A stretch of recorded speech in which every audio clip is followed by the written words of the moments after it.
Salut tout le monde, moi c'est Iso et je suis formatrice chez Agni. C'est bientôt le 5 novembre, ce qui veut dire que c'est bientôt Guy Fawkes Night, qui est aussi appelé Bonfire Night ou même Fireworks Night.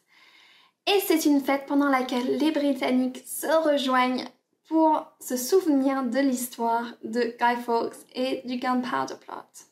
Donc la tradition c'est quoi? Les gens vont fabriquer eux-mêmes un bonhomme qui ressemble soit à Guy Fawkes, soit au pape, et au cours de la soirée, on le brûle. Donc dans la joie et la bonne humeur, il y a de la musique aussi, et on va brûler le bonhomme, et il y a aussi des feux d'artifice.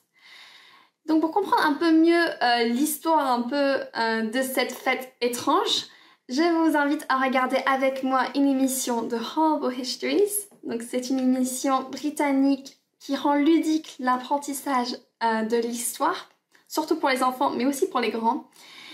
C'est très drôle, c'est très bien fait. Donc on va apprendre 5 expressions ensemble de cette émission. Alors c'est parti. Slimy Stuarts.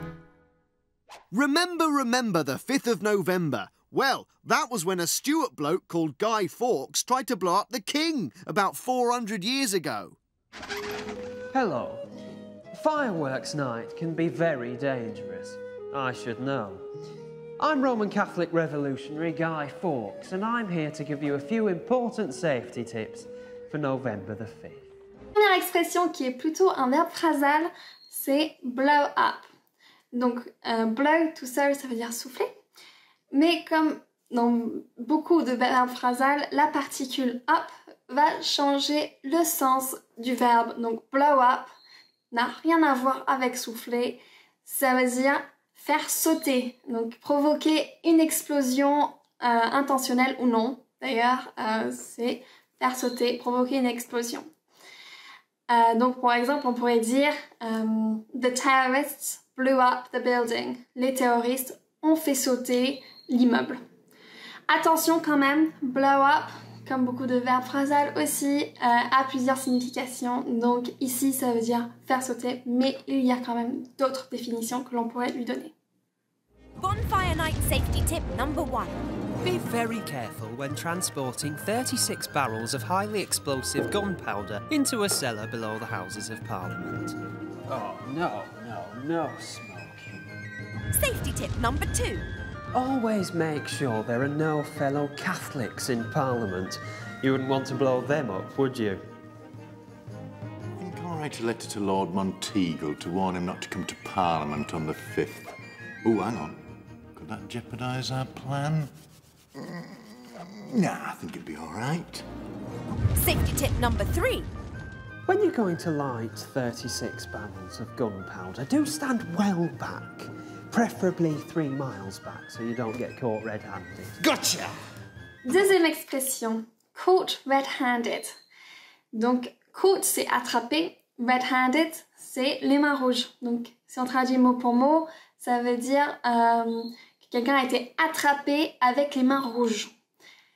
Et ça veut dire que quelqu'un s'est fait prendre les mains dans le sac.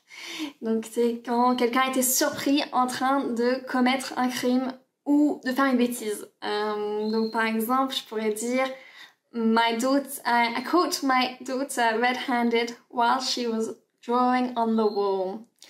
Donc j'ai pris ma fille la main dans le sac pendant qu'elle dessinait sur le mur. I got a tip-off from Lord Monteagle. I don't suppose you'd come back in 12 hours when I've blown up the king, would you? No. Troisième expression qui est aussi un verbe phrasal, c'est tip-off. Donc tip tout seul veut dire basculer, mais tip-off, la particule va encore changer complètement le sens du verbe, et ici ça veut dire avertir quelqu'un. Donc c'est souvent pour parler de la police, encore une fois. Donc par exemple, Sam tipped off the police. Donc Sam a prévenu la police. Peut-être qu'il a donné des informations, peut-être qu'il a donné la localisation de quelqu'un. En tout cas, la police a reçu une information importante sur un crime. Safety tip number 4. Do be careful not to get tortured. Give me the names of your co-conspirators. No. Not even that idiot what wrote to Lord Monteagle. Oh, yes, you can have it. Bonfire night safety tip number 5. And this is the most important one. Under no circumstances get hung, drawn and quartered. All right, mate. Okay, you're over here. It's just in here. Reprenons un peu l'histoire avec cette 4e expression qui est hung, drawn and quartered. Donc, ça veut dire quoi? Hung, ça veut dire pendu. Drawn, ça veut dire traîner. Et quartered, ça veut dire mise en quart, donc coupé en 4. Et c'est la pire supplice que l'on pouvait avoir à cette époque au Royaume-Uni. Donc, pour donner du contexte, les personnes étaient pendues, mais pas jusqu'à la mort, puis ils étaient traînés par un cheval, et à la fin, on les coupait en 4. C'était la pire supplice et c'était réservé aux personnes qui faisaient de la haute trahison. L'expression en elle-même, revenons un peu côté gay, l'expression en elle-même est plutôt rare, mais on va l'utiliser parfois pour parler d'une grosse punition, la pire que l'on peut imaginer. Donc, c'est souvent pour exagérer quelque chose. Par exemple, my son was very naughty. I think I might have to hang, draw and quarter him. Mon enfant a fait une grosse bêtise. Je pense que je vais devoir le pendre, le traîner et le mettre en quart. C'est un peu très exagéré, mais c'est dans cet esprit-là que l'on peut l'utiliser. It's true.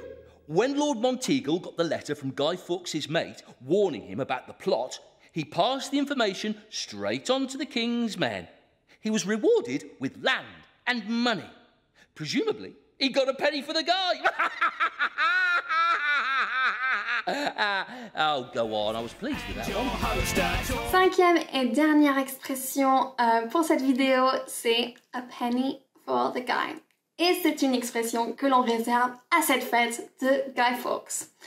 Donc, vous n'allez pas souvent l'utiliser ou l'entendre, mais je pense que c'est quand même bien de le savoir. A penny for the guy, c'est ce que disent les enfants pendant Guy Fawkes Night pour demander de l'argent pour fabriquer leur bonhomme, mais aussi pour acheter des feux d'artifice, des bonbons et tout ce qui entoure la fête.